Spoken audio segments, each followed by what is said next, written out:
all-American man. No one pay attention to what's in my head. I got a voice inside that needs to be fed. It's causing chaos everywhere I land. I got a fever. I got a fever. Good morning, everybody. This is Jordan with Ohio Sports Talk, and I am joined with Jimmy Pilato from Far End of the Bench, and we are returning guest, legendary Coach Jim Tressel from the Ohio State Buckeyes and Youngstown State, and some other stops in between. Thank you, Coach, for having us on. I know you guys are doing some family stuff. We thank you for stepping away and giving us some time. No good problem. morning, sir. Looking forward to the ball game. Yes, sir. We got a lot to talk about. Jimmy, if you want to dive a little bit in some thoughts here.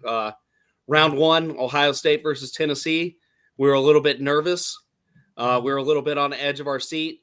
You know, it was good seeding. Both teams finished third in their respective conference. Looked good on paper, but Ohio State brought it.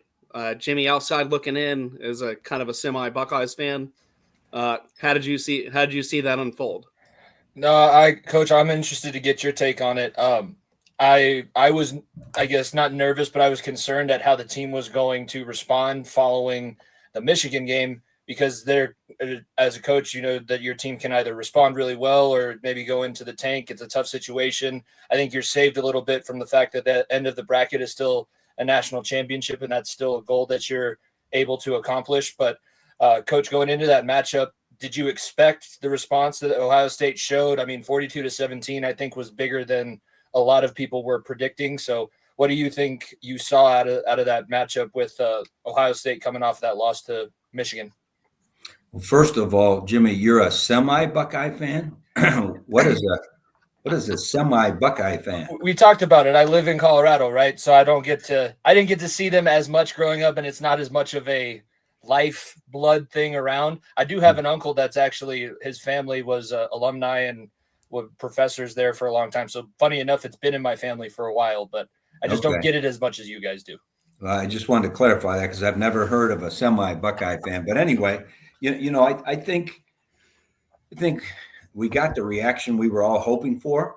But, when you're not on the inside and you're not seeing the body language and you're not hearing the conversation and you're not seeing the resolve every day, all of us sitting on the outside. That particular week, I didn't have a chance to get to practice. So, I didn't know for sure, how the reaction would be. And you had to applaud, the plan. You had to applaud the mental approach.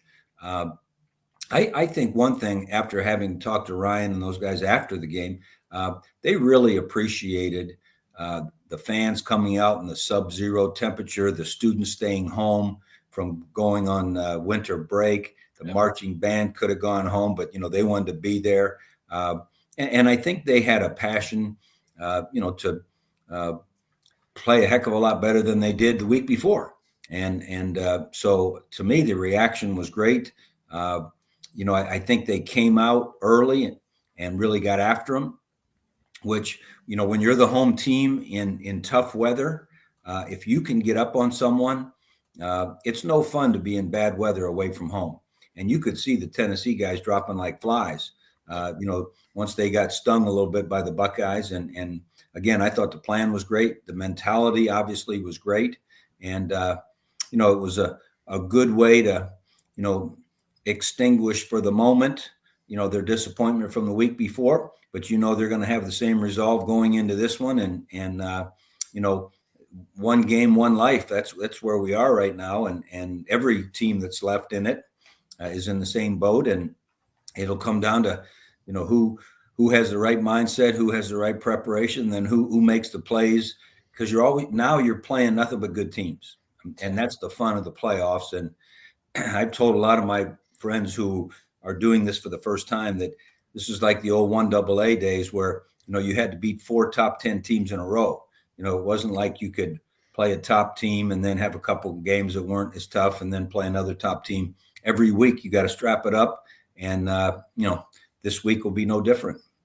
Western Colorado's not coming into the horseshoe anytime soon. So you're just going to have to keep rolling, keep getting yourself ready. No question. Coach, I am interested. What did you think about, not to speak on another coach's game plan, but it almost seems like the game plan was the big issue in the season finale. For whatever reason, there's a lot more straight up the middle runs, weren't getting the ball out to the receivers. What do you think changed? Was it just the fact that looking at the film, it didn't look as good as what they maybe anticipated? What do you think the thinking was going into the Michigan game, and how did they take that and as a staff make themselves better for that first round matchup? It's really difficult when you're shuffling an offensive line around to figure out what the heck they can do. And, we had that late injury to Seth, that made you, and he was the leader.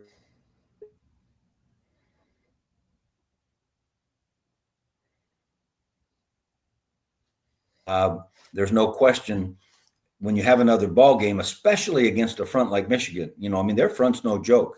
And, I think we learned some things about ourselves, realized what we could do better, and wanted to take the pressure off of some of the kids up front. And I thought the kids up front played well. You could see, we made some tweaks to the run game. I will say this, as cold as it looked, it didn't look as blustery as the Michigan game. And I think it's a little, it hasn't been considered how the wind effect was in that Michigan game. Some of the normal things that we did, getting the ball out, on the stuff on the outside, it wasn't quite as easy. The day of the Michigan game, and then we had the one mistake early where we threw it out wide and they picked it and took it down to the one. And so, that affects your thinking, the wind's blowing and the game's tight and so forth. And you don't know exactly what the O-line is best at yet, that combination of them.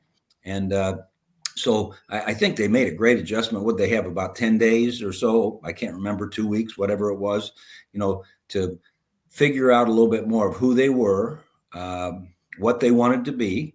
And then I think the fact that they just kept stinging Tennessee, and it seemed like there were more injury timeouts in that game than any game I've ever seen. And they were all, guys in white jerseys laying on the ground. So combination of we figured out who we were and they figured out, oh my goodness, we haven't played someone like this.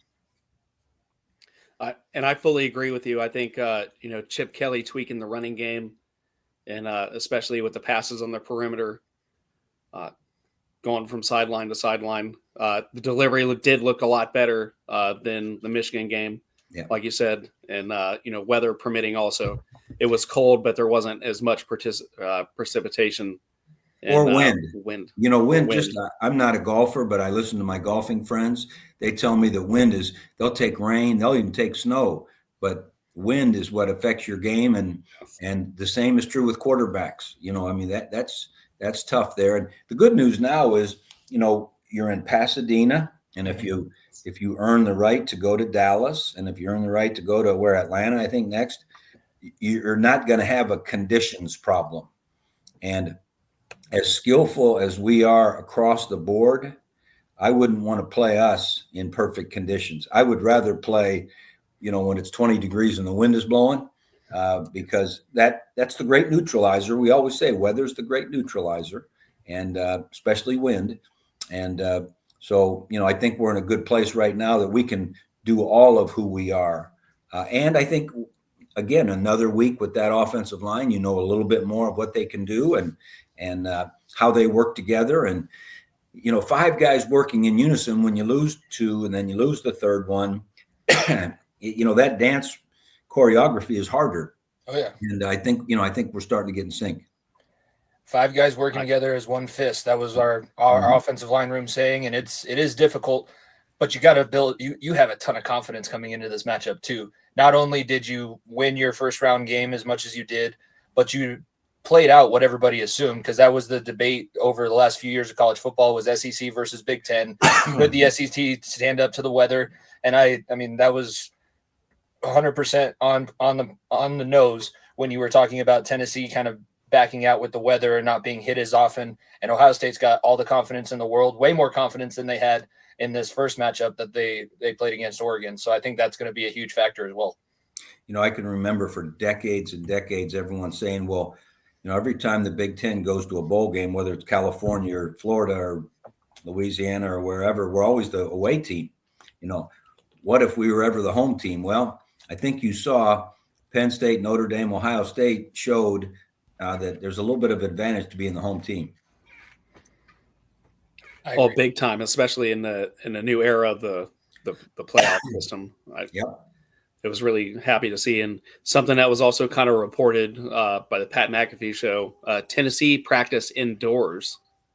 A lot going into that matchup against Ohio State, which made my jaw drop because both as a coach and as a player, if you know what the conditions are going to be, at least semi-predicted or predicted going forward, you think you'd want to simulate that as much as possible. Especially with a true freshman quarterback. Yeah, I tell you what, though, I was impressed with that quarterback. I think it's 2 years or a year and a half early, Coach. I think his junior season, he's going to light the world on fire. Yeah, he was. His resolve was impressive. He had no help. I mean, he was out there by himself, and I really hadn't seen much of him, and he was impressive, and there's it's interesting when you talk about where you practice. We used to always during those playoff runs where we were playing all the way up to Christmas in 1AA and so forth. We would always do the first hour outside and do all of the things where you had to punt and kick and catch punts and throw and catch and so forth. Then we would always go in and have an hour indoors, because what happens is you lose the concentration of the learning. Sometimes if the guys are starting to get too cold during practice, it's different during the game. Your blood's flowing and that doesn't bother you. But in practice, so we used to go a little bit of both. And not, have them out there, because you don't want to leave them out there for 2 hours and 15 minutes and then have them dreading the game, thinking, oh my gosh, it's going to be like this, even though, with their blood flowing, it isn't going to be the same. But let's face it, practice is not the same as the game. No, that's something from my time in the Marine Corps I can attest to. They always say, practice the way you want to play, but as you perfectly said it, Coach, that you can you don't always want to throw them into that one extreme that's going to weigh their mentality down, right? And give them what they need from that, like you said, especially when it comes to the pass catchers, the handoffs, the option. You want that ball to feel rock hard. You want that the simulation on where he's got to grip it a certain way for the punt and kicking it the way you want to feel, but the learning curve is going back indoors and tweaking anything you saw outside, or throwing more wrinkles into the offense or the defense when it comes to twists and stuff like that, at least from what I've done. So that's kind of perfectly said there. But definitely moving forward, looking into the Rose Bowl, I think that both teams are completely different than when they met in October. I think the Oregon's a little bit, probably a little bit more fine-tuned defensively than when we faced them. But Ohio State, offensively, especially with the run game that was averaging 8 yards a carry, is probably a little bit more in tune than what they were in October as well. And looking at that Big Ten championship game, Coach, in your opinion, did Penn State find out something that maybe we didn't know in October? Because Penn State played a hell of a game against Oregon in a Big Ten championship game and kind of exposed a little bit of Oregon defensively. And I'm sure Ohio State's watching that tape hardcore. In your opinion, Coach, with your experience, did Penn State kind of maybe find out a little bit more weak points than what Ohio State saw in October? One thing about Penn State is I think Penn State has been improving. And, in the middle of the year there a little bit, their quarterback was dinged up a bit, but he's getting better. I was surprised how much they scored against Oregon. Now, I hadn't seen Oregon since our game, so it wasn't like I'd seen a lot of them. The game is a mental game, especially late in the year. And you never know, was Oregon thinking all along that they were getting ready for a rematch with Ohio State. And then when it didn't happen, did they lose an edge? I don't know. I mean, you never know with the human psyche. And then I was really impressed with the way Penn State played on the offensive side. I was surprised that Oregon could score as much on Penn State because I thought Penn State didn't play quite as well defensively as they had throughout the course of the year. But it's going to be whoever enters this game best mentally is going to win the Rose Bowl, and so that's why it's fun to have the games get lined up and get ready to go, and we'll find that out on January 1. Yes. Coach, speaking of player psyche, I think this is poignant to bring up when talking about Oregon and Dan Lanning, because a lot of the things that we've been able to see and we get exposed to, he does a lot with the sports psychology. I'm interested how familiar are you with some of his tactics, the thumbs down, calling the timeout in Michigan Stadium, watching all of the fans leave, like trying to give his players that mental edge? How would you try and instill and use sports psychology with your teams? And what adjustments will Ohio State have to make to knock down this mental barrier that Oregon seems to have put up behind their head coach, Dan Lanning? The only sports psychology I used to believe in was, do things right, do them right all the time. Respect the game, respect your opponent. Don't try to play games mentally, because I think when you start playing games, then that's a temporary fix. Just do things right, do it all the time, evaluate very honestly. Sometimes after a win are some of the hardest film sessions because you didn't play as well, and you have to be honest. And sometimes after a loss, it's like, hey, if we'd have done these two things, that wasn't a loss, so let's not go the other direction. So, I don't know much about sports psychology per se, other than you build your team and you build your process and you build your mentality from day one. And as soon as you know who's on the team. So we used to always say February 1st was New Year's Day for a coach. Now, I know with the portal and all that stuff, it's changed a little bit, but because by the National Signing Day, you knew who your team was. Now you start building the psyche of that team and the expectations and the process and the way we do things and so forth. So, but obviously you have to be impressed with what Coach Lanning has done with his program, and he's had some great experiences. I think he was at Georgia, and I'm not sure where else, but so he's got some great experiences, and he has to be who he is. He can't try to be Kirby Smart. He can't try to be, somebody else. He's got to be Lanning, and we, Ryan's got to be Ryan. He can't be Woody Hayes, and so, so again, who will, after 12 or 13 games we've played now, who will be in the best state of mind?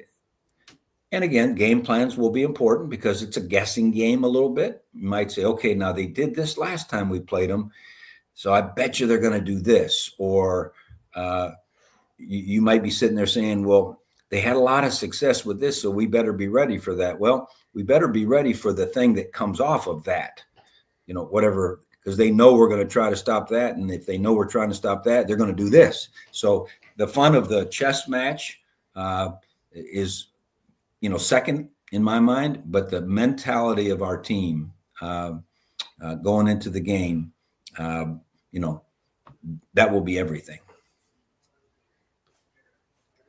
I 100% agree with you. And also you look at like Jeremiah Smith, who had kind of a fumble that went against us in the first matchup. That young man being a true freshman, he's learned a lot since October. He looks just unbelievably polished for a freshman at this point in his career. Well, and we're playing him in some different positions, which, again, you have to understand the learning curve. He needed to get through a good bit of a season to understand conceptually what he was doing in his main spot. Well, now he knows what to do in the other guy's spots. So you can mix and match him a little bit. He's not a freshman anymore, and he's not just a highly skillful guy that, okay, we'll throw a fade to, and he'll jump up and catch it. I mean, he's a guy that can read zone, read man, read coverage, change up routes. And he's a tremendous competitor. And again, I don't know about Oregon because I haven't studied them, I haven't watched them, but Ohio State's not the same team that they were back, when they played Oregon. I would assume Oregon's not the same team. Let's pretend they've both improved a great deal. That means it'll be a heck of a matchup. It was a 1-point game last time. Well, if they both improved the same amount, maybe, we're in for a doozy. There's also, this was a seismic shift in college football because rules were changed. This was the throwing an extra guy out on the field to get the clock running off, and Will Howard, it's a bang-bang situation. So as a college kid, you can't give him too much of the blame, and it's tough. And I think that when I think about this matchup and I think about the way the seasons have progressed for both of these teams, the team and the quarterback who's always had to meet that great adversity and have to overcome it in their situation has been Ohio State and Will Howard. Oregon, after the Idaho game, has not had any kind of adversity. Dylan Gabriel was one of the top quarterbacks. You don't really have to stress with him because he's not going to turn the ball over. But Will Howard and Ohio State have had a lot of these issues that they've had to overcome, putting together their offensive line, getting everything going in the correct direction. Let's talk about the defensive front, Coach, because it's been – that was another area that people were kind of giving a hard time to. The defense was incredible in that Michigan game, except for the 13 points that they gave up. Holding Tennessee and Josh Heupel's high-flying air raid super spread offense was a big step. Is the pass rush, is that going to be something that you're looking for from the Buckeyes to get after Dylan Gabriel and maybe force him into making some of those mistakes we haven't seen this season? Yeah, I think how both teams affect the quarterback is going to be important. That's early on in the Michigan game, we made the poor throw out there to the sideline. Then Will got smacked a few times. And so got to slide when you run, Will. Got to slide. So, the quarterback got affected. Again, I haven't studied Oregon. I don't know if Dylan has been affected like that. Although he's is like his 12th year in college football, so he's probably had some games where he's been affected. But it will come down to going into Tennessee. One of the things that I had heard was that their edge blockers, their tackles, weren't as good as their inside people at Tennessee, and that with us having Sawyer and JT. That maybe that was a plus for us. And you could see that young quarterback running for his life a little bit. And so, we need the same kind of pressure, on Gabriel. Because if you just let him sit there, he's played too many games. If you just let him throw it, he's gonna be hard to deal with. You put pressure on him. And again, maybe the most pressure he's had all season, you never know what can happen. They haven't had to figure that out yet. They haven't been on the sidelines figuring out blitz packages. And, the safety looks like he's coming this way, but I don't know. They disguise their coverage. I think that Dylan Gabriel, it's what not necessarily worries me, but if I was an Oregon fan, because I'm not, I would be worried about the fact that this team has yet to be really punched in the face since the second week of the season, and that was an FCS school that got beat by 50 in the quarterfinals of the playoffs in Idaho. So I think that Dylan Gabriel, the mental edge and being able to get after him is going to be huge. Playing with your hair on fire, I think, is going to be – Ryan Day is a very subdued guy on the sidelines. He doesn't really show all that much emotion. I'm interested to see what kind of emotion he puts into his guys. I know that Sawyer is going to be fired up because he's kind of been on a mission ever since that incident after the Michigan game, but I'm interested to see what kind of mentality this Ohio State team comes out with. Yeah, we always say that football is a game of pressure, and you're either applying it or you're reacting to it. And so that's where the chess game comes in a little bit because, will Oregon be able offensively to apply pressure to what we're doing defensively, or will they be reacting to the pressure we're putting on them, and vice versa, And so, that'll be the fun of watching that game. I would think, because you have two of perhaps the best teams in the country, that some say might be the championship game, although you better not say that next week, but right. It'll be interesting to, watch two heavyweights, see who's going to be in charge of the pressure. And my guess is neither of them will crack. And, I don't think either direction could you see something happening like happened in the first round of the playoffs to various teams where they just kind of got steamrolled a little bit. You never know. I mean, if someone makes a bunch of mistakes, that could happen. But no, I think we're in for two darn good football teams playing in the granddaddy of them all. And, yes. and it'll be a lot of fun to watch. Yes, sir. And you don't have to give us this, Coach, but what if you'd like to share? Would you like to share any predictions, or is it too early for you? Well, I mean, it's too early for any of us that aren't at practice. So people that make predictions that don't watch practice, the only one that could have a good idea of a prediction is if he's watching both practices all week long and can get in the minds and the heads and see it, look in the eyes of the players. But I would have to believe that in normal circumstances, the team has a little bit of an emotional edge when the other team has beat them most recently.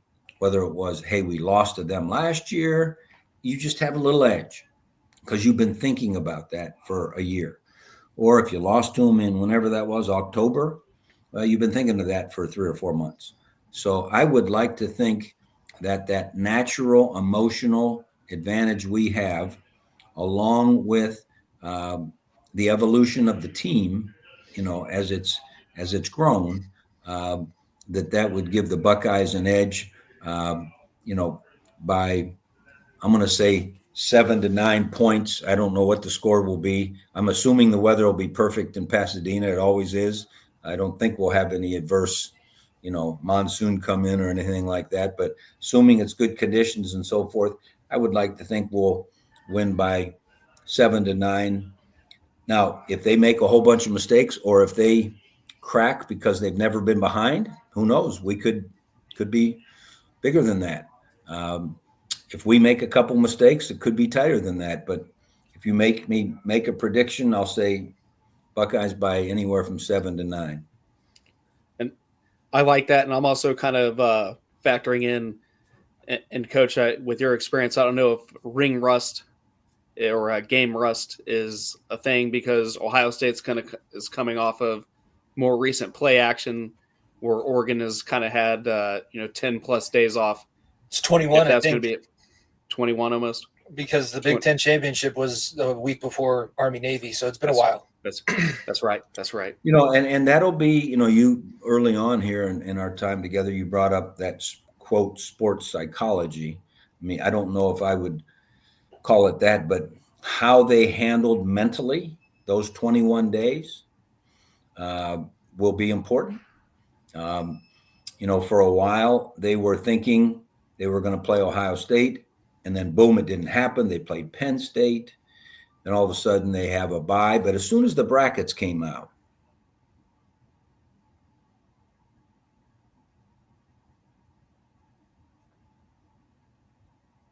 what an extraordinary game that was. But yeah, I agree with you. I don't know about game rust, but mind rust, if the mind wandered.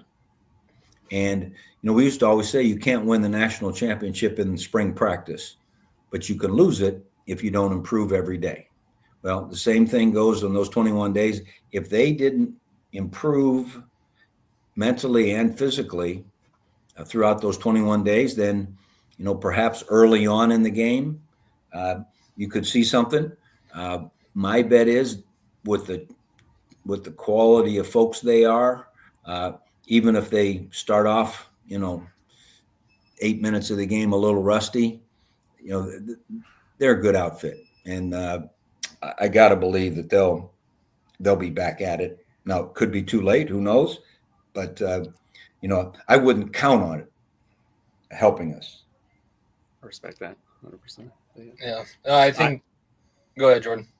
No, I was just going to say I have Ohio State by 10. I won't give an official score out there, but I think it's all going to avalanche in the second half. If I had to outside looking in, I think the first half is going to be a lot of back and forth, some punting, but I think the second half, both teams are going to make the adjustments because they're well coached programs, and you're going to kind of see the tape come off, and the scoring fest kind of begin. And I think Ohio State plays off that and wins by 10. Based upon the first game we played them, and then watching our game and their Penn State game, you might not count on too much punting. I mean, the punter gets bored, Jordan. Punter's bored a lot at Oregon and Ohio State. All these big schools, we used to call it the per diem guy.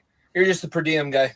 We don't need you today. We didn't even kick any field goals. You didn't need to hold field goals. You didn't need to catch a punt snap.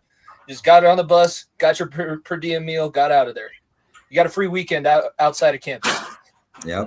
See, playing in a military program, our punters are a little more active. But if our triple option wasn't there and our veer offense wasn't rocking, so I have a little bit more experience on watching the punters. Hell, you might punt on second down in that offense, right?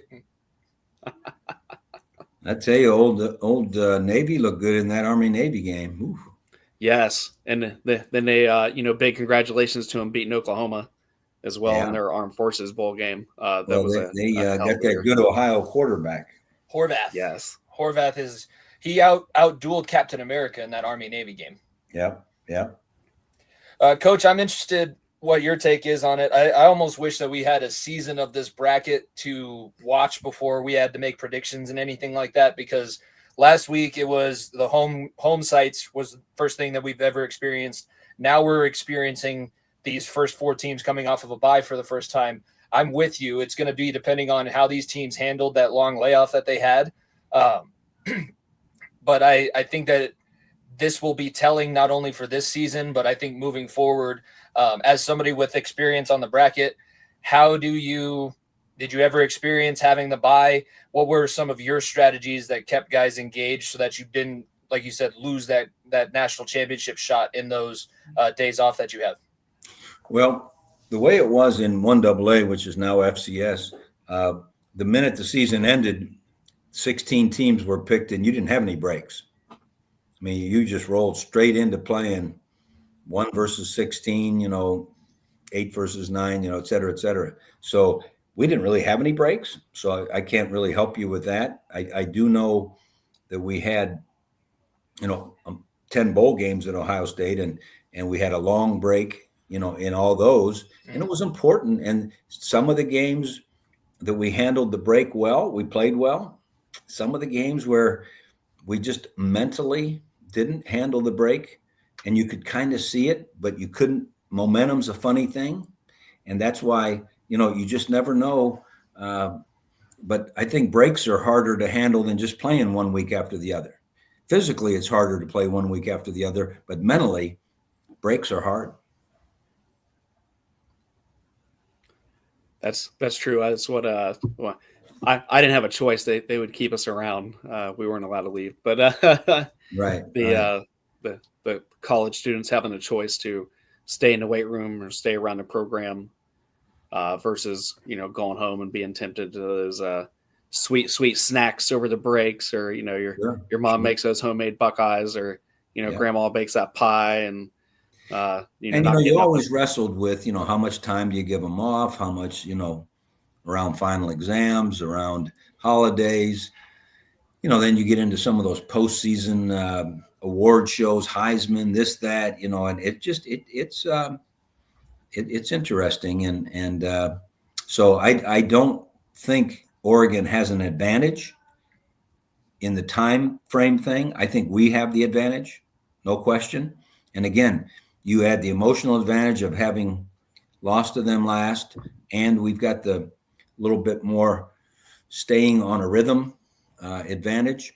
That's why I like our chances. Jimmy, before we start wrapping things up, what you don't have to give a score, but what's your prediction?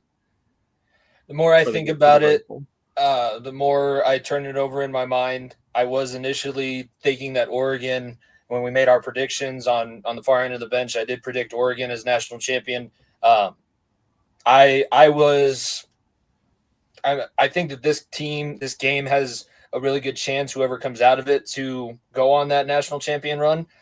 I like Dan Lanning and I like what the program does, but I think I'm going to go with Ohio State. I'm switching my pick from my initial bracket. I think that the Buckeyes, with what they showed against Tennessee, the fight that they have, they got a lot of seniors that are leading them. And if they can congeal a little bit more in this round of the playoffs, so that next round in the semis, it's even more like, it's not just getting better for this one game against Oregon. It's getting better for this Oregon game and then taking that moving forward. I think that Ohio State seems like they're in that place where they want to start doing that. They're continuing on, because it's only 3 more weeks. So as much crap has been talked about you, as much adversity as you've had to go through, 3 more weeks will make it very worth it. So I think that Ohio State's in that mindset, and I think that they're kind of a juggernaut at this point. They're on a train that's headed for one destination. Well, there you have it. It's pretty good for a semi-Buckeye fan. I can schmooze a little bit, Coach. There you go. I've networked a time or two. You're running for election. Okay. That's normally my brother, so that's funny you say that about me. I'm just a 7th grade teacher, Coach. I'm good where I'm at. Okay. All right, men. Well, it's time to tee it up, and appreciate the time with you. And one last question. Can I ask a question? Oh, yeah. Absolutely. How did the far end of the bench come out? Is that where you were always? Is that where you spent most of your time?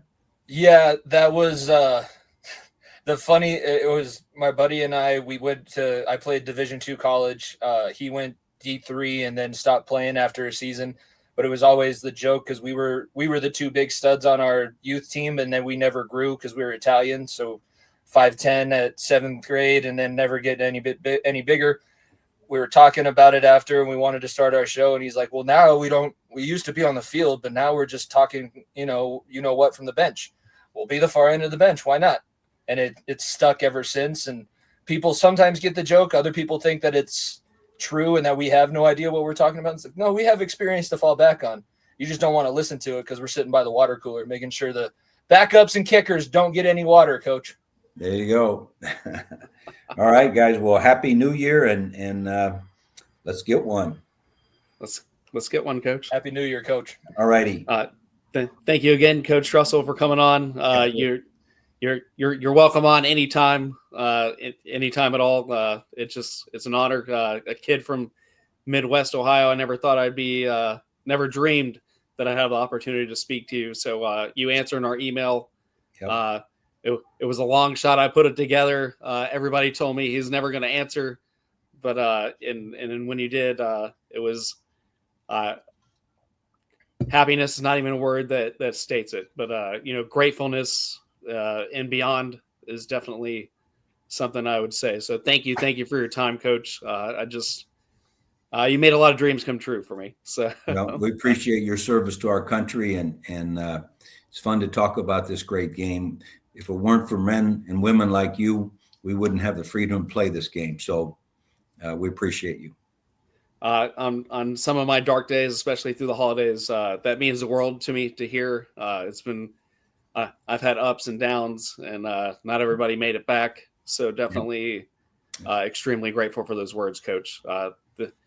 This has been Ohio Sports Talk. This has been Jimmy Pilato far into the bench, legendary Coach Jim Tressel, championship winning everywhere he goes. Thank you, Coach.